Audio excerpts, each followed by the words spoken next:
Good morning, good afternoon, and good evening, and welcome to another episode of the Pure Digital Passion Podcast with Moses Kemibaro. My guest today is none other than Meshack, the founder and CEO of a company called Sendy, who work in the fulfillment space, prioritizing the e-commerce industry in East Africa. Thank you very much for joining us today, Meshack. Thank you. Thanks for having me. So, Meshack, you and I have known each other since I think probably 2013. I think that's when Sendy started, correct? You and I have known each other before Sandy, actually. Even before Sendy. Yeah, but Really? Sandy, we started officially, we launched in January 2015. Oh, That, 2015. yeah, that's Okay. when we officially like, okay, now let's do this. But I remember Yeah. distinctly around 2013 or maybe 2014, there was a competition or something. And maybe you can take us back to the origins. Take us back where Sandy started. Yeah. So what Sandy started as, I started as an idea. Like, we're just like, okay, we have all these border riders. Can you actually organize them and then help them, help us like deliver stuff? Then we went in a competition in 2014. The competition was pivotist.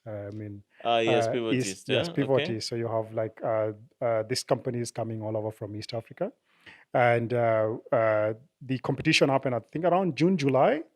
And we went to competition, and we're like, okay, we've been testing this idea. Yeah. We want to validate it in this event. If we win, we're gonna do Sandy.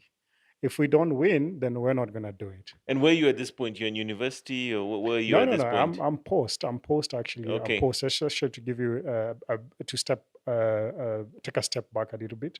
I started as an engineer. Okay. Just from university. I mean, Okay. by my second year, I was already doing projects for a couple of people. I Okay. remember I was among the first people that are actually really setting up like vast services, SMSs, the love messages, whatever, setting that up in the early And where days with did you go Safaricom, to university at that time? University of Nairobi. University of Nairobi. Yeah, Okay. so after that, so started out as an engineer, started making like systems here and there.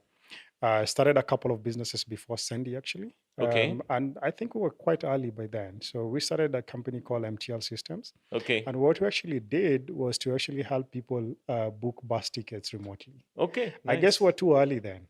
We're It is too early early then. before the Well, it was times, huh? early. It was early. Yeah. What we ended up doing actually, we ended up because the inventory was not yet online. We ended up actually building kind of like systems for these guys before that inventory could be Oh, online. okay. So I that's a get you. business we ended up doing. But Okay. that's sort of like how we started. Also used that to actually get some kind of like some insights on what was happening in the logistics space. Okay. One of the things I learned is this bus company, you see them, you think they're actually doing then the business of transporting people. They're actually the business of transporting goods. That's where most of their revenue comes Mm, from. Yeah. That's not from the passengers per not se. from the passengers per se. Then after that, I did a lot of consulting for Unilever as well, Ah, through okay. Saftex system. So we helped Unilever set up their sales and distribution system across key markets in Africa. I also got a chance to really see how logistics actually works from an So you actually FMCG. went working with a multinational Yes, organization, seeing yes. how they do the whole S- supply chain and logistics to sort of get a picture of what's going on there. Absolutely. And the systems we're implementing were actually perfect. They were working up to a point where now, okay, now you need to get these goods to the retailer. Then everything Okay. started breaking because then it's just so hard. And so the germ or the nucleus of this idea begins. That is where it began. So at this point, had you already done the competition or you're just about to do it? This, we had not done the competition just yet. Yes. We hadn't done that. Like, these were actually happening before the competition. So Yes. then in 2014, like, we had this idea, and I was like, okay, I've seen this happen in these guys we've been consulting for. From our these bus companies, I've also seen it with Unilever. I also spent some time actually building payment and invoice automation for G4S, and I also Really? saw how the logistics actually work. So it's you can only connect the dots backwards. Yeah. Okay, I had no idea. I don't know why, but I think the first time I met you in those early years, I had this impression you're a very young guy. Yeah. I heard about the competition, which I Yeah. believe you did win the We competition, did right? win the Yeah. competition. Yeah. And I think the moment that happened, I think what happened after you won the pivotist? Yeah. What happened after that? After that. So what happened after that? We're like, okay, we made a promise that if we win, we're gonna do it. Okay. So we took actually a month deciding if we're gonna do it or not with my co-founders. So that's Don, Evanson, and Malaika. Then we said, okay, let's take the rest of the year to do some research, complete some research. We had one more person to come in and help us also with some of the research, test a Okay. few of the ideas we had. And then we saw the data. I mean, some of the companies that we were talking to, we basically just collated that.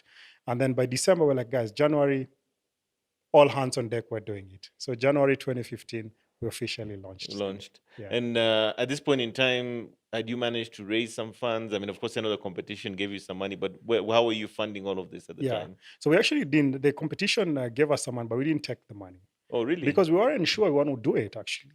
So we didn't Okay. take the money. Yeah. Okay. So at this point, we're just funding ourselves actually, just from like our own savings or so, Bootstrapping it, basically. bootstrapping it. And I think January, between like January 2015 and about like April thereabout, then we raised some seed funding at that point. Okay. First person who actually wrote us a check was an angel investor who you actually used. I mean, he hosted us in his office called Tom Makakiagi, who wrote Okay. us the first check. Yeah. So tell me about that early stage. I mean, what do you have at that point? Do you have an MVP? Is it a web? Is it a mobile app? What do you have in terms of a Yeah. tangible product at that Yeah. point? So at that point, we have an MVP. So we have a product that basically works. It's And a we have a mobile few, app, right? it's a mobile app, and a web app actually, both. So we have a Okay. mobile app and a web app. We would go, I remember joking with one of my co-founders, we'll go talk to customer sell and say, yes, we can do that. And then we'll bill at night. So we're selling during the day, but we're building at night. Because being an engineer, my co-founders being one of them being an engineer as well. So we're the only two engineers. So we would actually, goal of us, sell during the day, but then we will come and code during the night. And who are you selling to at that point? We were selling to businesses. I mean, I remember us walking into one of the uh, businesses that are in the beverage industry, and we told them we could do this. And they were like, after two meetings, they basically gave us a deposit, they wrote us a check, and that also gave us a kicker that we should actually continue doing this. So we're selling primarily to businesses, but we're also sharing this with our friends as well. So friends and family were sending them this product, and they were using it to like send things here and there. Yeah, Maybe for those who might be watching and listening yeah, this conversation, who may not have a context about what Sendy is, yeah, maybe broadly you can describe what Sendy is today yeah, and maybe a little yeah, bit of that journey in terms of the solution or the problem you are solving for the yeah, market, yeah. especially around the logistics and fulfillment space. Yeah, yeah. So I would say what Sendy we are a fulfillment service for consumer good companies and e-commerce to get their goods to consumers and to retailers. So we help these businesses do that. The reason we help them do this is just getting goods to consumers or retailers is so expensive. I mean, in this market, you'll find that by the time you're looking at a product on the shelf, you're buying it. Let's say it's 100 shillings or $1, up to about 60 shillings or 60 cents actually goes into the supply chain. That's how expensive it is compared to like elsewhere in other markets. Okay. So it's very expensive, but very informal as well, very fragmented, unreliable, a lot of fraud also happening there. So we basically just bring in everything together. So we work with a network of logistics providers so that as a business, you don't have to own vehicles, trucks, or so to deliver. So network of logistics provider. We now work with a network of fulfillment centers as well. These are warehouses that we use to consolidate, manage inventory as well. We also work now with payments companies as well to help these businesses collect payments as well. We also work with other financial services businesses to help these businesses also access working capital as well. So you're saying to me, if I can understand you correctly, that Yeah, Sendy has, if we can remember the origins, was yeah, almost like the Uber of getting, your package from point A to point B, yes, has now evolved into almost a complete fulfillment stroke logistics ecosystem. Is that right? So 100%. financing, Yeah, vehicle owners can get on your platform, yeah, and so forth. But I think there's also something interesting, unless I'm mistaken, yeah, that I've noticed in the media recently about yeah, Sendy. yeah, Over the years, I think you've sort of gone through quite a few pivots, if I can yes, call it that. I know yeah, that one of the things I've noticed that you guys tend to do is experiment a lot, yeah, yeah, and even at some point, I think people could grab a Sendy as the way you do an Uber. yeah, Maybe you can tell us a little bit about what's happening there, because it yeah, seems to be a shift now to more of the B2B space rather yeah, than the yeah, B2C, perhaps. yeah. Maybe you can tell us a bit more about that. Yeah. So our mission, what's very interesting is as we basically experiment a lot of stuff within Sendy, which we should do, which we continue to do. One thing has remained the same. The customers have remained the same. The people we serve have always remained the same. So that's one. The second thing is our mission to make it easy for these businesses to trade. So what we always ask ourselves, how can we actually move this good from A to be efficiently and affordably? That question has remained for us the same over the years. How we do it is what has changed. And I think we will continue changing until we actually get it right and make it affordable and efficient for these businesses to get goods to their retailers. Early on, we started with like just sending goods from A to B. You request a Sendy would come, pick up your goods and take it to where it's supposed to be. Over time, we realized that this is not efficient and it's not affordable as well. Because then, if you're sending just one piece, to say 20, 10 like cartons of a product, a shoe size product, you're asking us to give you a whole truck. You're not filling the truck, so the truck is not full. By that time, you're actually using the entire truck, so it's expensive.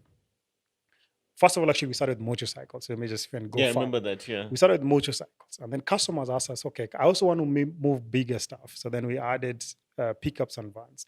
They also asked we need to move like even bigger stuff. So then we added the trucks as well. So this was based on like customers asking us and us solving the same challenge that actually having. And then we moved from, okay, now we can't just do point to point because it's expensive. How can we consolidate these things so that when we are going to deliver to a customer, let's say we're going to deliver to a Carrefour, for example, right? How do you send, and we saw this using our data. We'll see our customers, we'll see 5 or so, 10 trucks of ours in our network arrive at a supermarket location from different customers, offloading just a small piece of the truck, a small portion of the Completely truck. inefficient. Completely inefficient. So we said, okay, let's take a step back.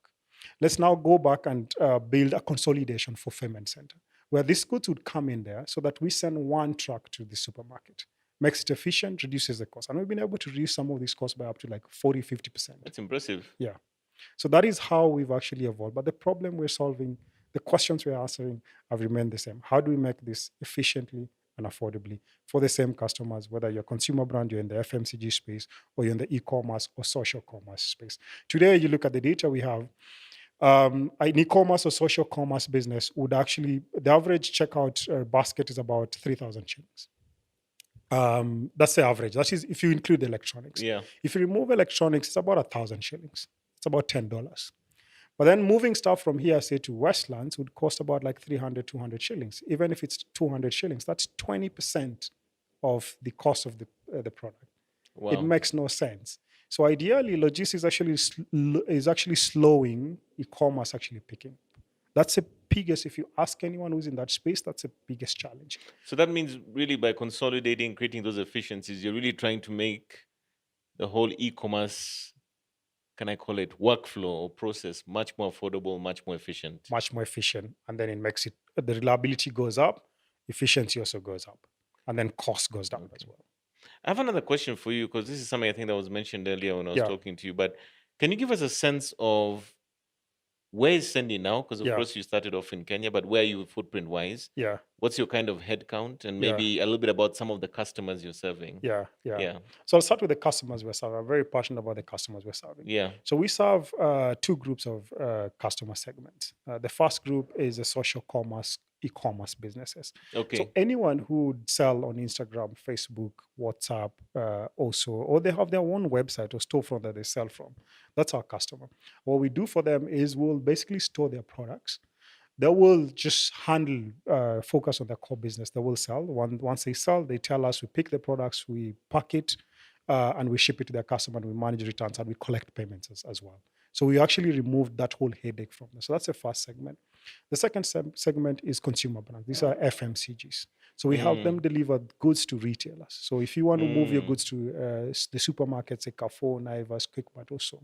From the manufacturing. Distribution centers. Distribution center. So we let them focus on making or importing their products. Then in terms of now getting the products to the shelf, we handle that. And I think we handle that more efficiently than they can actually do. So those are the customers we actually focus on. In terms of our presence, we do that in Kenya. We do that in Uganda. We do that in Nigeria, and we do this in Cote d'Ivoire as well. So that's where we are. We are a team of about 200 people now in terms of a headcount perspective. But in terms of drivers, just under 10,000 drivers that we Wow. have on our Across all the platform across markets. all the markets. We have serviced over 100,000 businesses since we started. Yeah, and our goal is to basically hit a million in the next couple of years. That's impressive. So Yeah, I have to have another question on that because yeah, you don't just get to Nigeria, Cote d'Ivoire, and so forth yeah, in a relatively young company. So I'm yeah, just curious in terms of who are your partners, who are your investors, how are yeah. you able to scale up operations to that extent? Yeah, yeah. So we're very lucky in two ways that we're in an industry that is still growing quite fast. In an industry that is growing probably in some sectors about digits year on year. I mean, if you look at the social commerce sale, for example, they're growing 3 digits year on year. So we're in a Okay. good space. If you look at the FMCGs getting products into retailers, some of the retailers you see here today were not here like 6, 10 years ago. So that's also growing Mm-hmm. quite fast. So All the we're new lucky, brands, yeah. all the new brands. So we're quite lucky in that sense. And then from our investor perspective, as shareholders, we're quite lucky to work with a very strong and supportive like investor and shareholder base, the likes of Toyota, for example, through CFO as well. I mean, we have likes of DOB Equity, Goodwill, Enza Capital, Savannah Fund, who actually Okay. were the first fund to actually write as a Yeah, I check, remember that. yeah, Yeah. check in the early days, Vested Wall, Keppel Verod as well. So we have very supportive investor base that actually helps us to build and grow what we're doing. What do you think are some of the key ingredients that seem to have allowed you to scale up and create a business today that is doing, in my estimation, very well? Yeah. I mean, first, it hasn't been easy. It hasn't been easy. I mean, and it's the challenges that actually made us better. But some of the things that we focus on at Sendy is one, we speak to our customers. I Okay. mentioned earlier, our customer base have never changed. So it means we're always going back to the same customers. So we Mm, speak to our customers. We speak to our customers just to help us experiment and build what they actually want. So I think that has been the first thing. And then the second thing is just making sure that we have the fundamentals of the business and the culture actually making sense. The fundamentals is making sure that every unit actually is sustainable for us, and that's the drive that we're also now seeing globally. So we've been able to like get that right, and then the industry where we are in. So solving for an industry that is massive. In fact, one of the challenges we have at Sendy is that the opportunities are so massive that we have to choose what we begin with. mm, Yeah, I mm, remember a while back you asked me, okay, I have all these things that I need to deliver to my clients, and I was like, we're not quite good at that. But mm. ideally, we should be able to do that. Yeah, we should be able to do that. Get anything that someone wants to move to a customer, get it right. So really choosing one industry at a time, solving the problem, and then move. Like today, we don't do cold chain. I can tell you, we have a long wait list of customers who are waiting for us to deliver stuff that are chilled. Yeah, Wow.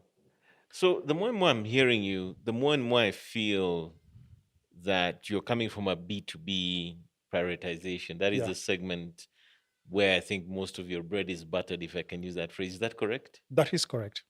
Is that like 80%, 90% of the business today? That is 100% of our business today. 100%, yeah? 100% of our business today. 100% of our business today, our customers are the businesses. And Mm, then we help these businesses deliver to you as a consumer or to another business as a retailer as well. yeah. And we realize this is where we can make the most impact because then we can bring the cost down so that you as a consumer, when you're going to buy that product, it's much cheaper. So today, a company that sells something worth 500 shillings, we can actually get that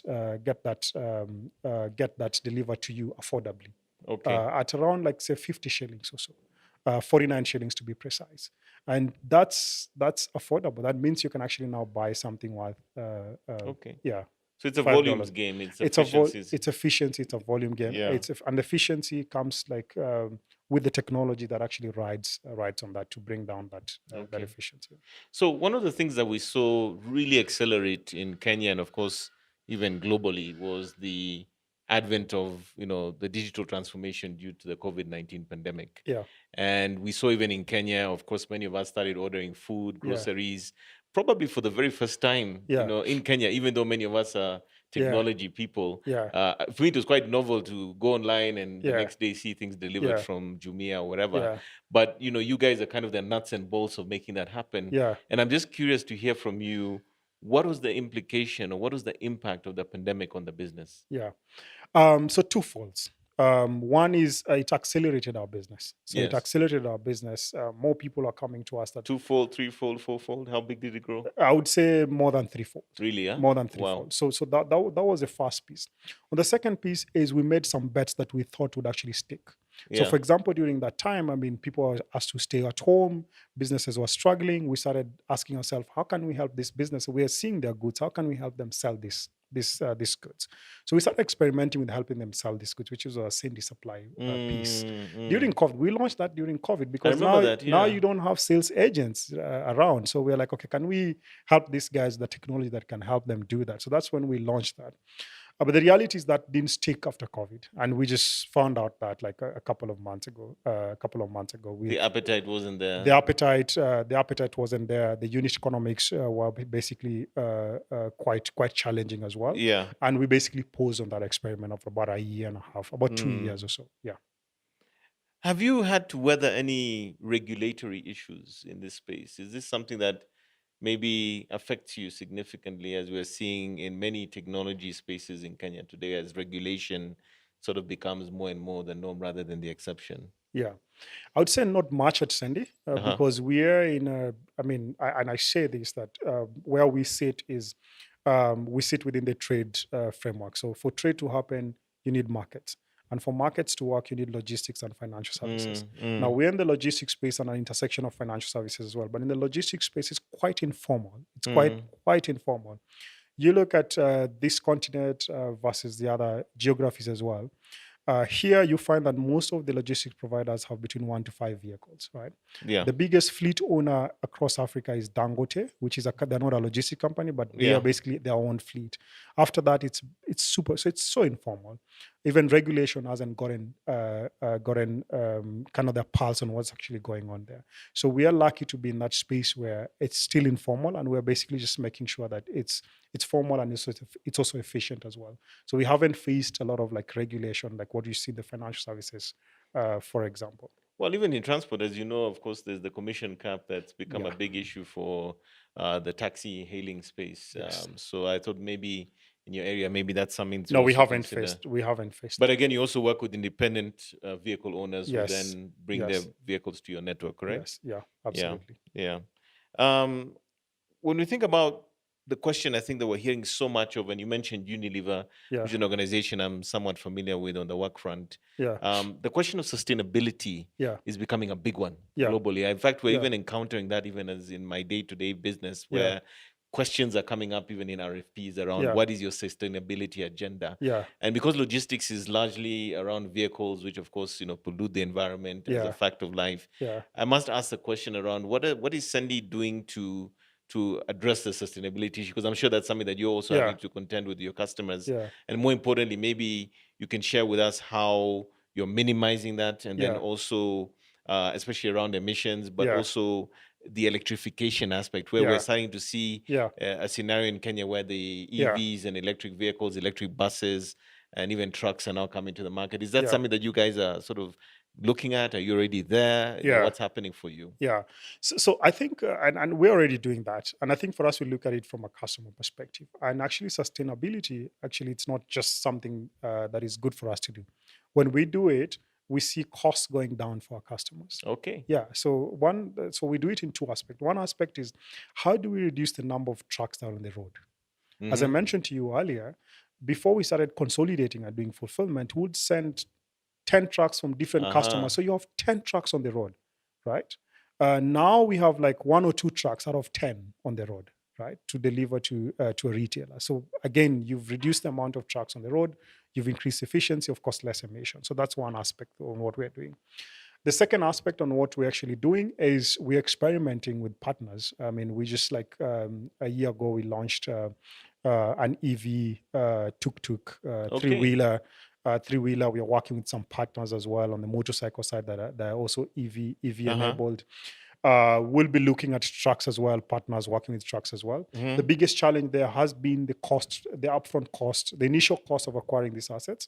But we're also seeing more and more players coming in to bridge that gap to basically finance this. Exactly. Yeah, KCB, Family yeah, Bank are doing that. absolutely. And Yeah. we're gonna build towards that.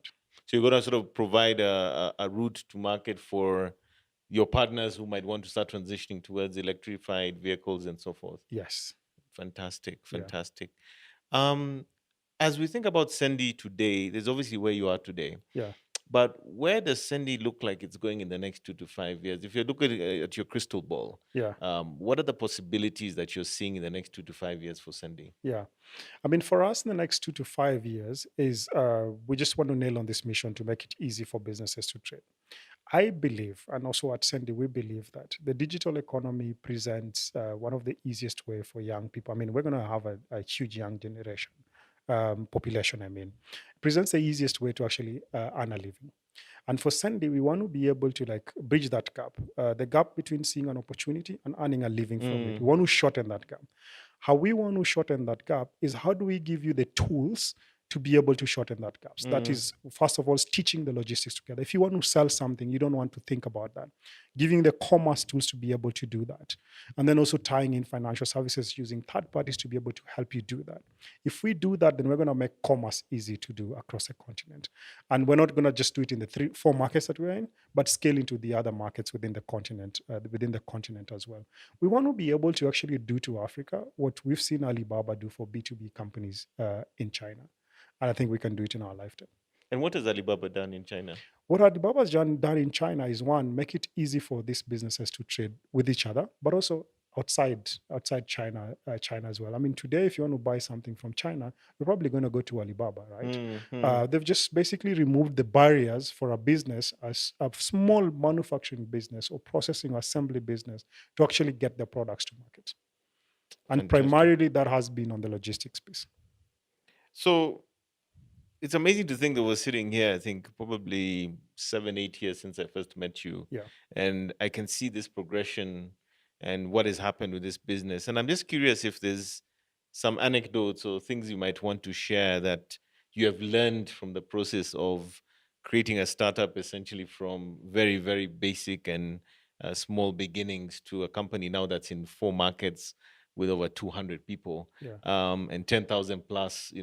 vehicles or drivers in the markets. What are some of the things, two, three things that you might have encountered or seen in this process that you think would be instructive or helpful to some of our listeners and viewers of this podcast? Yeah. I mean, I would say one thing that I've kind of we've kind of learned is one is just constantly speaking to our customers. Mm. I think that has been a recurring theme as we've grown Sendy. Build for the customer Build for the based customer on insight. Huh? based on insight, speak to the customers, always speak to the customers. Yeah, I mean, personally, I have a session every week where I just speak to customers, even after many years. And I think that has been one thing that has worked for us, and it's something I'd basically recommend to the listeners as well. The other thing is partnership. Mm. Yeah, You can't do it alone. you can't do it alone. You can't do it alone. Like the challenge and the opportunity we have is like the opportunity is so huge. What we can solve for this business is like it keeps coming up. So partnership is key. I think early on we were like, okay, we can do this, we can do this, we can do this. But then over time we learned that we can't do it alone. You have to partner. You have to partner and bring all the players together to be able to. And that actually is now our theme right now. How do we bring in all the players to be able to get there? Then the next thing is that I've also learned is even though the regulation hasn't affected us as much, but have conversations with them. I think one of the things we've been fortunate enough to do is sit with the regulator proactively tell this is what we are doing, and I can tell you some of them have told us like, oh, we actually don't know what you're doing, but we are rooting for you and we are aware of what you're doing. Mm. So that means that, and we've been fortunate enough to actually go through that process. So really engaging the regulator as well. And lastly, and I know it might tie back to what I've just said on speaking to customers, but actually being where the operation actually happens. Be on the ground. Be on the ground. I mean, on ourselves, like we would actually sit on a truck with the driver and go and see what actually happens. 90% of what actually happens there are things that you would actually say don't make sense.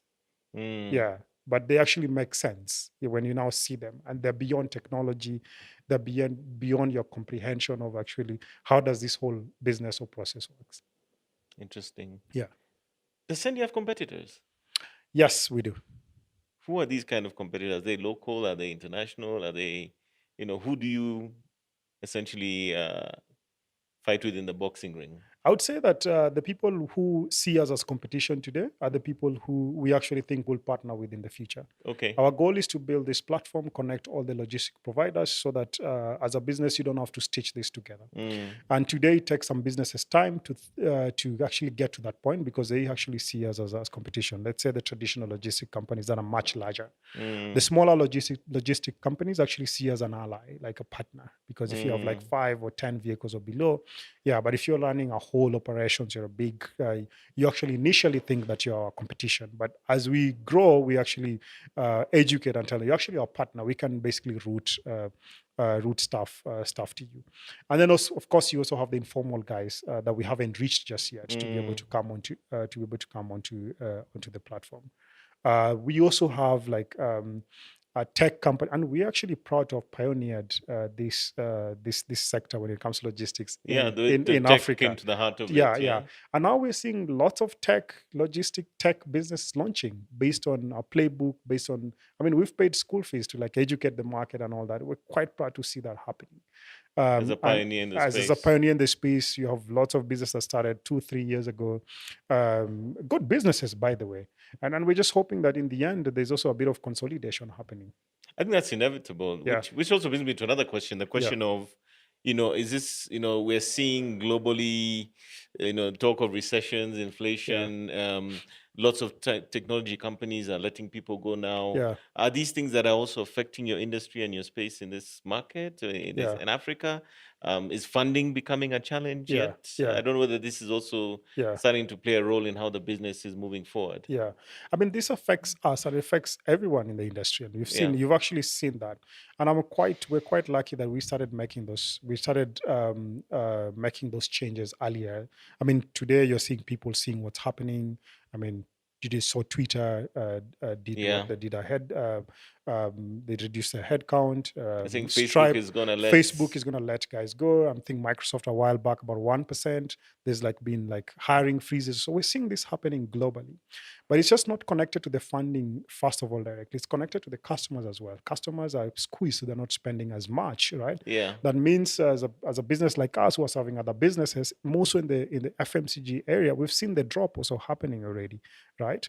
And then now that also connects to the funding, the capital markets as well. The capital Mm, market has crashed. I mean, I was telling someone that you look at Shopify market cap, for the last one year, it's dropped from about 300 billion to about like 30 billion. It's just massive within less than 15 months, right? So the capital markets are also kind of like having a downturn as well.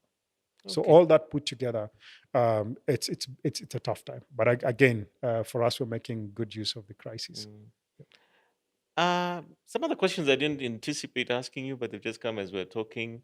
You transitioned from an engineering bias to now a management focus. Yeah, And I'm just wondering how that has worked out for you, just yeah, shifting, because sometimes we struggle, yeah, yeah, coming from the guy who did the original code base to yeah, now the guy who's running a team of 200 people. yeah. How's that going? Yeah, I mean, first of all, my team makes fun of me because they find errors I made in my code early on, and they're like, "Ha ha ha ha!" Yeah, Okay, the yeah, engineers, yeah. yeah. The engineers, yeah. Okay. I hope, like right now, we don't have my code in there, but I would say that for me, early on, as I mentioned to you, I would sell during the day and code at night. I think it has always Like been in my many DNA. startup founders that do, Yes, I yeah. has always been in my DNA. I'm extremely curious person, creative person. Yeah. So it has always been, and I like speaking to like customers as well for what I build. So I think it has just been something that has been in me like since day one. So the And transition hasn't been, so you've yeah. managed to handle I have that. managed to handle that. Yeah, and Excellent. I think that intersection is just has just worked for us, worked for me as a leader, but also worked for us as a company. The Mm, intersection between engineering and business, as it's quite an interesting intersection. mm. And how are you navigating the space of people and culture, especially now coming off a pandemic, especially now scaling up in this time to a fairly large workforce? Yeah. How's that coming along? I mean, culture is one of the. I mean, we make all these plans, strategy, but by the end of the day, like as a tech company, where our costs, I would say 80%, 90% of our costs are people, right? Because we're just building the platform. We don't buy vehicles, we don't buy trucks, we don't build warehouses or buy warehouses. We work Mm, with parties. So culture becomes a super important thing to be able to like navigate, to be able to like achieve the goals that we are. And I can say that has been challenging because then um, it keeps evolving as well. I yes. mean, your core remains, your core value remains the things that you, but it keeps evolving because you keep bringing in new people. You had started, I mean, as a company that has gone through the phases, you start with, I would say the pirates. I mean, we were initially the pirates. Like we Yeah. have to like we test this out. Like you said, we've done so many experiments.